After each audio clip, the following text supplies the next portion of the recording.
Doggone it. The Badgers drop a game they should have gotten on the road. Let's talk about it.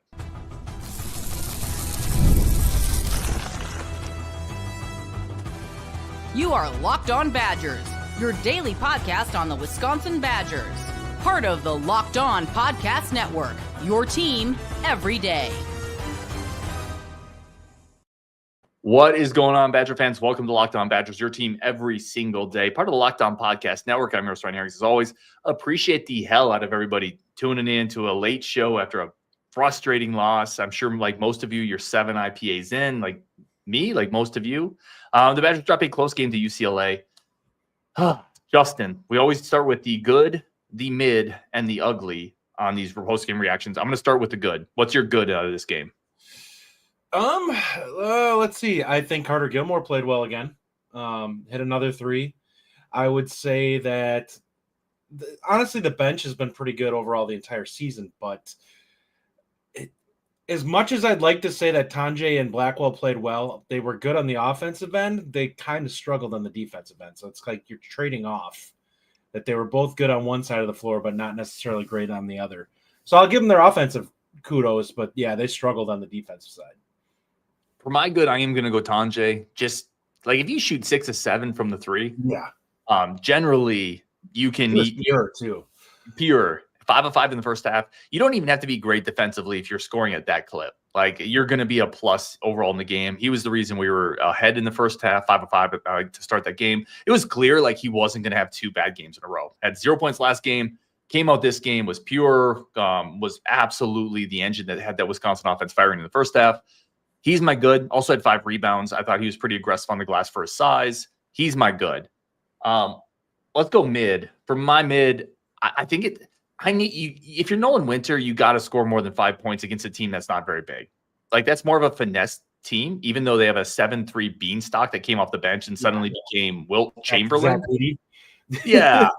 But even then, like you're too efficient scoring the ball to score 5 points. Yeah. Nolan Winter has to be more aggressive, in my opinion.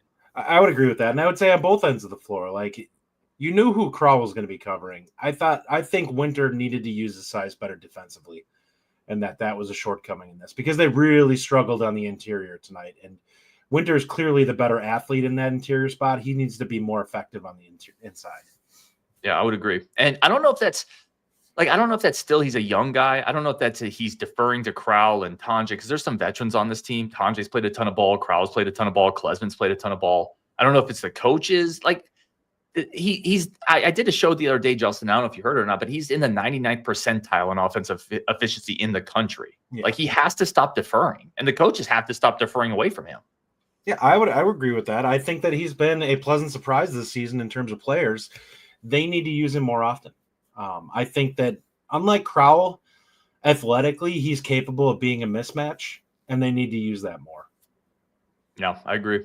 What's your ugly? So there could be several. There could be, and we're going to continue talking throughout the show. But what's the first thing that comes to your mind for the ugly? It was interior defense, and it was across the board. I thought that they struggled. They clearly struggled with Mara, but they also really struggled to stop Mac. They really struggled with off the screen at the top of the key, being able to get back in front of them. You need to hedge harder on that if that's the way you're going to play it because they killed you coming downhill and getting in the lane. And it was that, like you look at it, the second half was effectively they absolutely just killed us at the rim because we could not keep them away from the interior. That's what lost the game. Yeah, defense was the second half defense in particular. There's a lot of comments in Drinking A and a bunch of people in the comments talking about the refs. Drinking A, refs, KBP, Evan, like a lot of people in here. Eli Davis, Big Ten officiating's horrible. A-Hill's a good old ref show tonight. I don't think the refs are great, but you got to guard. Yeah, it was on us more than it was on them. I thought that we were reaching a lot defensively, and I think that's where the ticky-tack calls came. But when they see you reach, that's when you get called for fouls because you look out of position. And it looks like you're making it. You're like it's a last gasp effort to stop a guy from making a play. Yeah, I'll say this: there was a ton of jumping and pump fakes. There was a lot of undisciplined defense in this game from the Badgers. Like stay down, stay disciplined, and then quite frankly, Mac in the second half. You got to be able to guard a perimeter guard. You have to be able to keep somebody out of the paint, and he just ate us up. And that wasn't the refs. I don't think the refs were great in this game, for the record. but you got to be able to keep a guy out of the paint. He scored like 6 straight possessions when the Badgers were kind of trying to climb back in, and he scored on Klesmit. He scored on Blackwell. I think he scored one on Tonje. Like, you got to be able to stop the ball, Justin. And I actually thought that was a moment where maybe you put McGee in and see if McGee can just keep him out of the paint. Yeah. He only played 19 minutes tonight, but I don't know what it is. You got to play defense better. And that's my ugly, just like you got to play defense better. Mm-hmm. Yeah, what else? absolutely. Yeah, what do you think about the refs tonight? Because we got a ton of comments from the refs. I don't think they were good. I thought it really got ticky-tacky in the second half, and I was kind of getting frustrated. Even at the 10-minute mark when we saw that we were going to be in the bonus, I made the comment in our chat. I said, there's going to be a lot of free throws down the stretch in this game. It's going to take, and obviously the game was a lot longer than we expected because of that. But there's 2 ways that can go. Either the refs start swallowing it because they've called a ton of fouls early in the half, so they kind of let them play a little bit, or they keep calling it. And in this game, they kept calling it. And I wish they would have swallowed a little bit more and just let them play.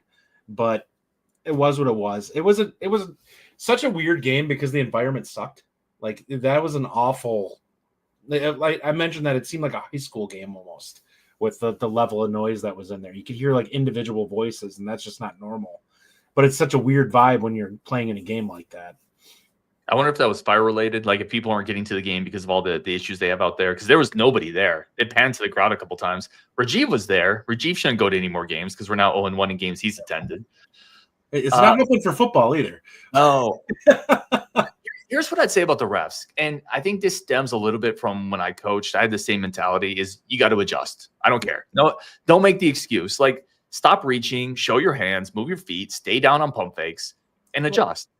And we were interior, like, let them shoot from the outside if this is the way it's going to play out. Like, if they're going to kill you from 3, they're going to kill you from 3, but don't let them just eat you alive on the interior. Yeah. Yeah. And let me give you one more ugly one. And then there's other positives too here, because I don't want to lose the fact that UCLA is a solid team, and you went on a West Coast trip against 2 teams and you split it. Winning road games in the Big Ten is tough. This was a game that you lost by a point, essentially, right? With that last second Tonje 3. You're right there. Like, you're going to have some losses on the road that are tough, and the Badgers were right there to take it. But the turnovers as well. If we want to talk about the ugly, it's not even so much the numbers. And the Badgers finished with, I got it right here, the Badgers finished with 13 total. But I think like 10 of them were unforced. It was travels. It was just dumb passes. It was issues against not even a really aggressive 2-2-1, like kind of half-court press. Mm-hmm.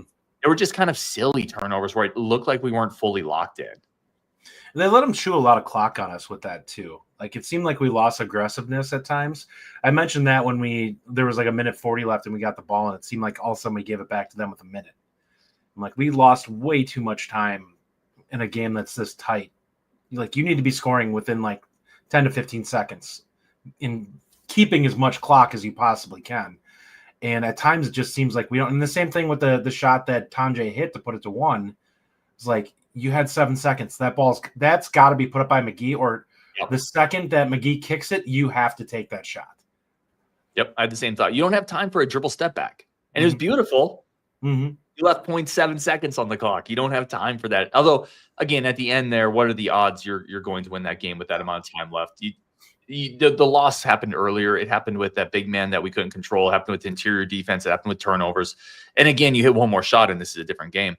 All right, we got to take a quick second here. We're going to come back, talk about player of the game. We'll get Justin's player of the game. Let's get your player of the game in the chat and continue talking about this Badgers team. That's coming up next on Locked On Badgers. First, a quick break for our friends of the show over at today's episode, brought to you by Prizepicks. Prizepicks is incredible. They are the go-to choice for daily fantasy platforms.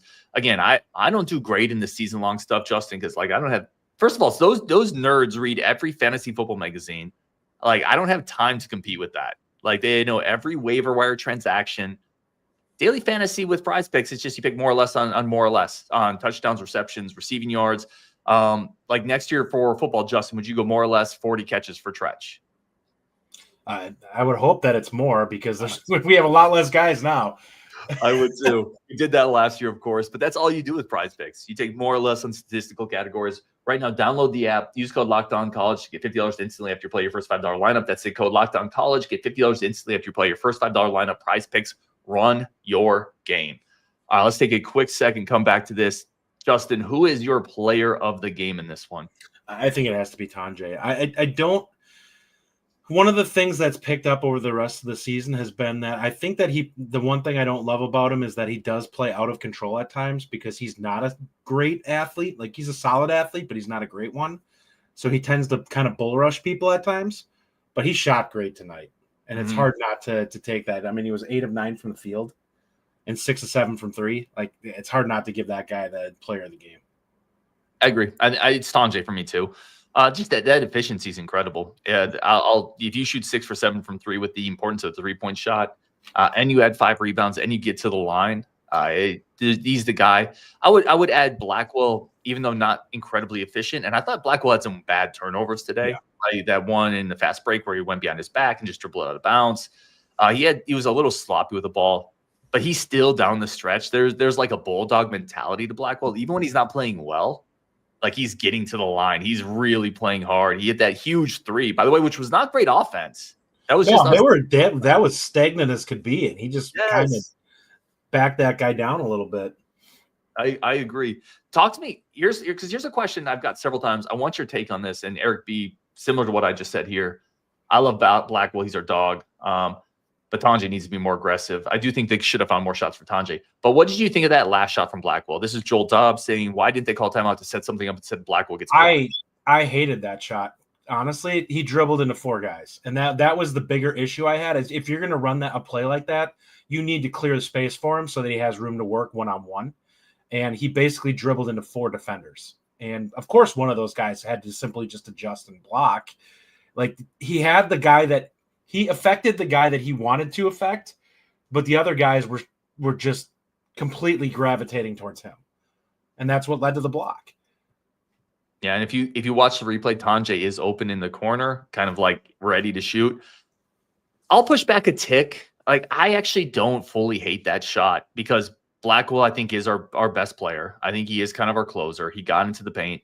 And I just kind of think it was a great play by a UCLA defender who came over weak side. I don't have an issue necessarily with him working for that shot. I just think that when you read that and you see how many people are collapsing on you, you've got to make the extra pass. Because there were too many bodies there, and a fadeaway in that situation is not what you want, especially with the way they're calling fouls. Like, you would have preferred him to get bodied up on somebody and at least attack the rim.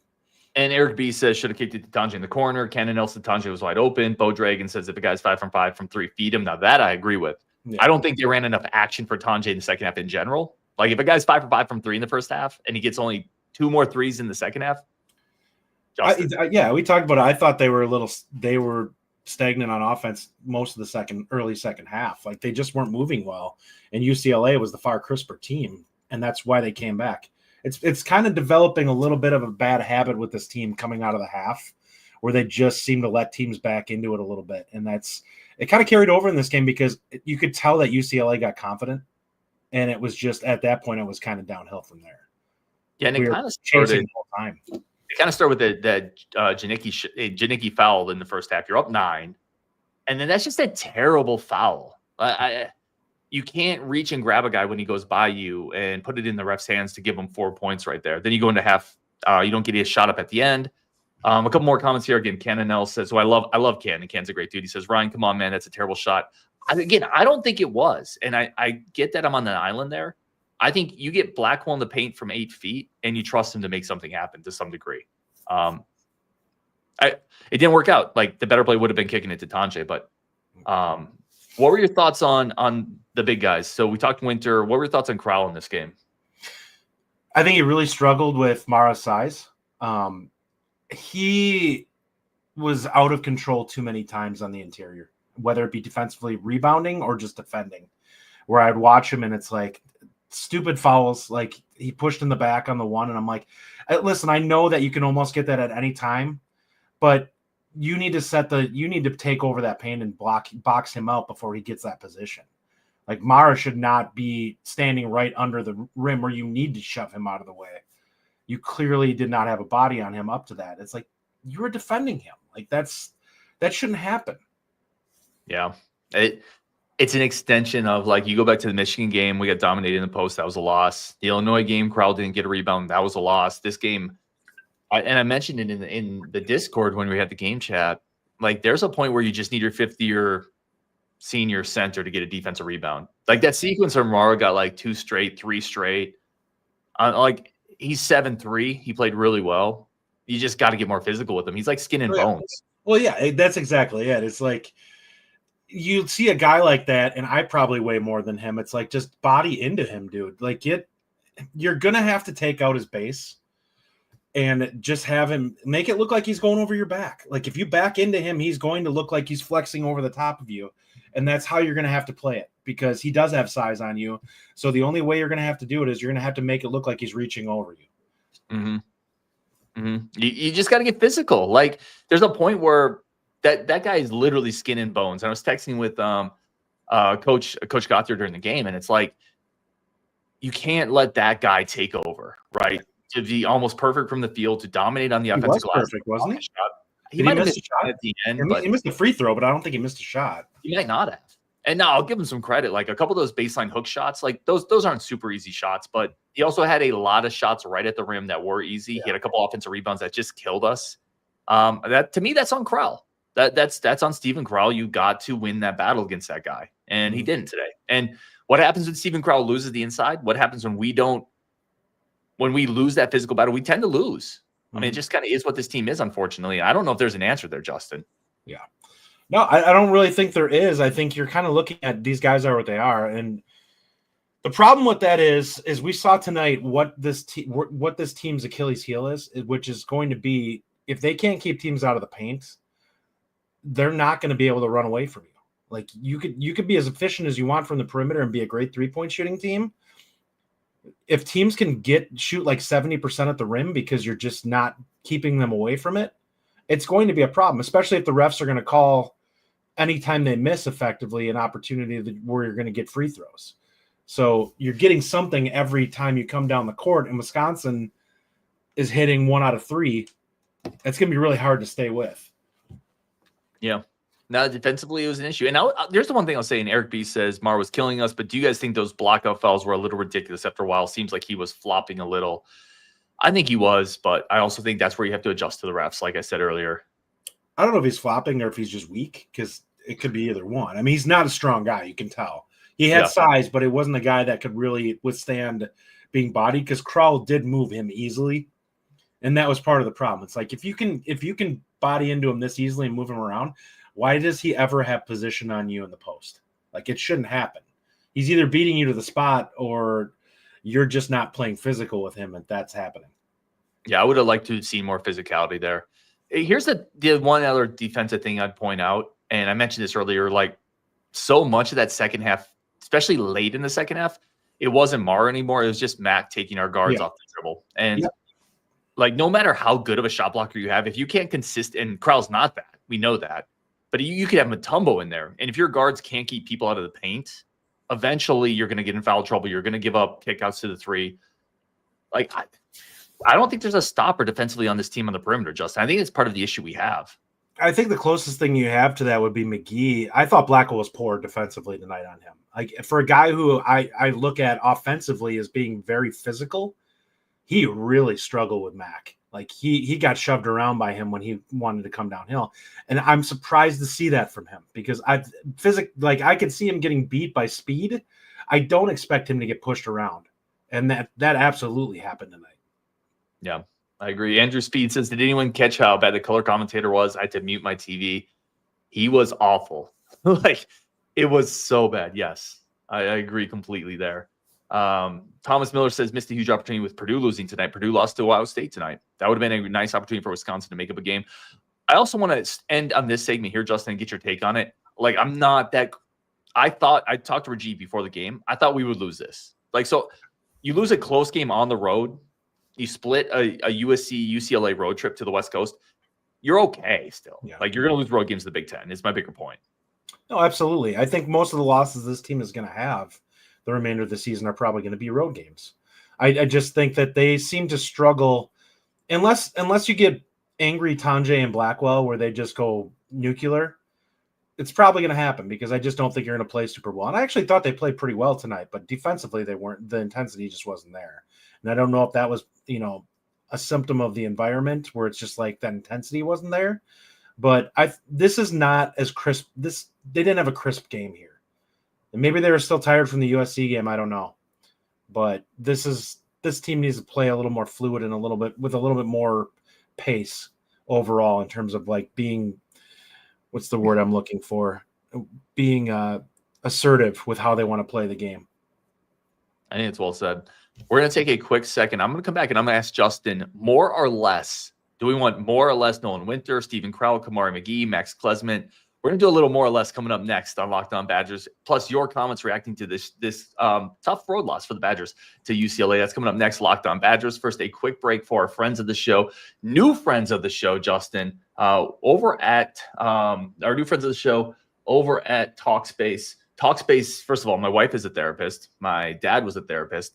Like, if you need help, like, go get help. There's no stigma there. We all need help in different ways. Talkspace is an opportunity for you to get some help if you're a little stressed out, if you're maybe a little fighting something going on in life. Therapy can be a game changer, and there's nothing wrong with that. Like, it's okay to talk stuff out and figure things out and get out of your own headspace and get a professional on your side to help you through something. Like, it's okay. So I encourage all of you to do that. Again, my wife is a therapist. She's incredible. She helps way more people in this world than I do because she's out there like encouraging people and helping people fight through their personal issues. Right now, Talkspace, it's signing up is simple. It's a virtual therapy provider, so you don't have to, put on pants. You got to put on pants. Just stay in your office and just stay sitting down. Don't get up during the therapy session if that's the case. You don't even got to do that. Don't lay on the couch.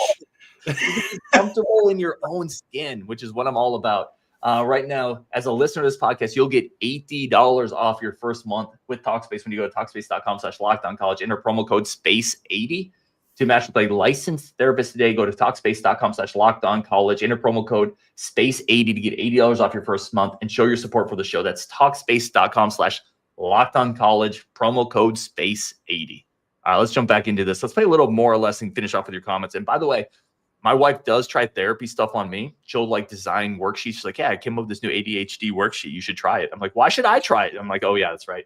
Yeah, I probably should try it. All right, Justin, let's go more or less. Do you want to see more or less Kamari McGee played 19 minutes today, 29 minutes last game, and then 19 minutes the game before? Where does he need to be at? I like to see him play more because I think he's the best perimeter defender they have. Yeah, I agree. Like, I don't think you can play him 19 minutes. I think he's got to be in the mid-20s. Plus, he's not a dead spot. Like, he's efficient offensively. He doesn't take shots that you don't need. So I have no issue with him being on the court. I think he's played really well this year. So we saw a few minutes today from Xavier Amos. Played 4 minutes, played 6 minutes last game. I think it was 4 today from Amos. 6 minutes today, sorry. More or less Xavier Amos. I think I'm kind of a push on him. I think he's fine in short bursts, but I don't know if I necessarily want him out there. Defensively, I think that he has a tendency to let his mind wander a little bit at times. And offensively, we kind of know what he has to work on at this point. I don't know if it will fully come together. He has gotten better as the season has gone on. I've really liked some of the stuff with him cutting to the rim on back cuts. That has really been something that I wasn't sure I'd see from him with all the three-point attempts earlier in the year. So he's added himself into the offense a little bit more, but I just don't think that you want him on the court over pretty much anyone else that you have that's at that position. Adam says my therapy is a challenge of putting my emotions deep in a lockbox. No, Adam, let those things out. I would say a little more on Amos, actually. I think we saw some of what he could do defensively when he's locked in, and granted, he is not always that. Yeah. But I do like his ability to space the floor, even though I don't love him driving at times. I think more than 6 minutes, though, I'd be comfortable. Like, I would like to see him 8 to 10, especially when Janicki's kind of struggling a little bit. In place of Janicki, I would say Janicki's struggling right now. Like, he's showing that he's a freshman. Yep, I agree. I think the shooting's fallen off. We talked about that during the game. It feels like he's hit a bit of that redshirt freshman wall. I would like to see more Amos, maybe just to eat those minutes up potentially, because he's a little more athletic. He's a little bigger, a little longer. I think I agree with you there. More or less on Max Klesmit, who again was a little inconsistent today. Struggled defensively. If we're trading it off for McGee, then I would say less, because I think McGee has been a better player than him so far this year. He just is more efficient, and that's what the struggle has been with Klesmit. Is I want him to shoot out of his struggles from deep, but it's just not happening. Like we're halfway through the season now, and you're still not shooting a great percentage from the outside. And at times you're not aggressive enough going to the rim to make up for some of that. So you're just not really adding a ton on the offensive end. And he hasn't been a great defender this year either. Like he's been okay, but he's not somebody I look at and I'm like, I feel like he's one of those guys that if the offense is cooking with him, everything kind of comes together and his intensity goes up. And it feels like that struggle on the offensive end is really affecting him in terms of his ability to defend. I 100% agree. I think Klesmit today, I don't have the box score up. I had it up and I closed it because my internet was a little wonky. I think he played 29-ish minutes and McGee played 19. Yeah. I almost think you want to flip those. Yeah, I would agree. And I'm not trying to kill Klesmit. Klesmit is, and when Klesmit's going nuclear and he's going off, play him more. Oh, absolutely. Well, he's a better player than McGee when he's doing that. I agree. But he hasn't played that way this year. Yeah, I tend to agree. Brian Axness, who I've had the great pleasure of meeting, says, give some of those Klesmit minutes to McGee. I think we're both there. I would agree. A bunch more people in here have kind of said the same thing. Timothy Palm, I wanted to bring this up to you and actually forgot about it until Timothy mentioned it, so I think it's great. There was a moment in today's game where I did feel like the refereeing got a little wonky. Again, I think this is more a Badgers thing than a referee loss, but do you want Greg Gard in those moments to maybe get a T, or are you out on that type of thinking? I would like to see more intensity out of him at times because I think that gets the players kind of fired up too. Like I don't want Fran McCaffrey out there because he's just nuts and he loses his cool and hurts his teams too many times. But I absolutely think we've seen Bo Ryan do it all the time back in the day when he felt like his team needed kind of a kick in the butt. And I think that you kind of need to be that way as Gard too. I realize that's not his personality, but sometimes you just need to get it out. Sometimes you need to blow up a little bit. And not only that, but it kind of rattles the officials a little bit and kind of gets them maybe to kind of adjust themselves and how they're calling things. We've seen it. Like the best coaches are able to work the referees kind of that way. And as a guy like Greg Gard, who rarely does that, it would be an effective tool for him that I think that he's not using at this point. Like when you're a coach that doesn't blow up, when you do, referees take notice to that. I agree with that. It has more impact when you're not consistently like you're like Fran just loses it all the time. There's like no impact there because he's always a psycho. He's too much. Mm-hmm. But Gard, I would say this, like it's hard if that's not who you are. It can come off as kind of phony. It can come off as a little fake. So I don't know. I respect the fact that like he's kind of in control of his emotions, and I think the team feeds off that as well. Like this team, I will say this team, even though they didn't win, they consistently kept coming back into this game. And I think that kind of reflects a little bit of keeping the emotions under check. So I hear your point on that completely. I don't know if it works for a guy who's not naturally like that. Like Bo Ryan was naturally like that. I don't think Greg Gard is, so I don't know if it works for him in that sense. Wait, one comment here I starred that I wanted to hit really quick. Isaiah Place, I thought this was a good comment. We're not addressing the elephant in the room. Inexcusable for Tonje to take only 9 shots, especially when he was 5 of 5 from 3 in the first half. Blackwell took 14. I would have been fine with 20 shots. Thoughts on Isaiah's comment here? Yeah, I think when you're as efficient as he is, and one of the things I will say with Tonje is you need to call for the ball a little bit more too. Like I don't think that it was just we were running sets for Blackwell in this game. I think Tonje at times allows himself to disappear out there, and he needs to do a better job of calling for it. But we've also seen, like there were times in this game where I watched him go inside where we talked about Blackwell dribbling into a group. Tonje has a tendency to do some of that too, where you're like, you can't, like you see 3 guys, don't go head down and start driving into that. You need to have an idea of what you're going to do here. And part of it is he's kind of done it, at least on his end, he mostly hasn't had negative impacts. He'll kick it back out, but he has gotten himself into some rough spots. So I would like to see him find a way to be more effective at finding places on the floor for himself to get good shots. Yeah, I think there's truth there. I do think if you're Gard, like there's an element of if you're a coach and you have a guy who's 5 for 5 from 3 and looks really locked in, there's action for a guy. Like you can run off some stagger screens, you can run off some baseline cuts. Like and maybe they were. Like I'll have to go back and watch it, but I think you can find ways to get him some more looks. But yeah, he also doesn't have the type of game that he's not AI, right? You don't just throw him the ball and he creates. Like a lot of his shots come off of action from people. Mm-hmm. And if that action isn't coming, like some of those first half shots were off of action. It wasn't him coming down the court, running a pick and roll and like spacing out himself. So I would agree you should find him more looks, but I would also say a lot of his looks come off of offensive action. Yeah. Well, and I think when you watch him play, Gard knows what spots on the floor he's good at getting to where he's effective. You need to run actions to get him in those areas so that he's comfortable with the looks that he's getting. Yep, I would say that. Last thoughts on this game before we wrap up. Just anything we didn't cover. Player, person, highlight, thought, low light. Not really. I mean, I thought at times they were rebounding the ball well, but like you still look at it with this team, and for a team that starts 2 7-footers, it's really frustrating to see how limited they are from a rebounding perspective. Like there's one team this team badly needs. It's a 6'9" guy who is just an energy guy that's out there basically grabbing rebounds and blocking shots. This team would probably be a top 10 team if they had that. They don't have that guy out there that's capable of doing that can rotate the other two guys with them, because neither one of those guys is capable of really affecting the ball at the rim.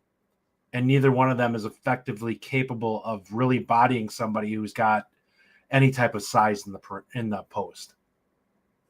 Yeah, I said in the Discord, I think this team misses a 6'8" bully who's just like 260 pounds and will just clear people out. Can't do anything else. Has a little bit of ups. Yeah, has 7 tattoos and a nose ring. Like they're just missing that guy a little bit. I'll say this, like this doesn't really impact me this much off the team. I expected to lose one of these games on the road trip. It's tough to win in the Big Ten. I respect the hell out of the way this team continued to fight at the end. That Blackwell shot at the end was huge. And they almost came back and won a road game. I think if they had taken care of the ball a little bit better earlier, they would have won on the road game, and they would be still at 3 losses on the season. So I would just say don't get too low or too high off for any individual win or loss. Road games are tough. UCLA that's a solid team, and it was a 1 point loss at the end of the day. So I'm still pretty on board with this is a good team. It's led by 2 stars in Tonje and Blackwell and a bunch of good supporting cast guys. And I'm really interested to see how they come back and play Nebraska at home. That is going to be a massive game coming up. They got to win that one. Yep. All right. He is Justin. I'm Ryan. Locked On Badgers, as always. When you're done here, go check out Locked On Big Ten. All the biggest stories over there, from conference realignment, NIL. Although I don't know how much we want to talk about NIL at this point, and transfer portals. But anyway, on Wisconsin, thank you guys so much, and we will talk later.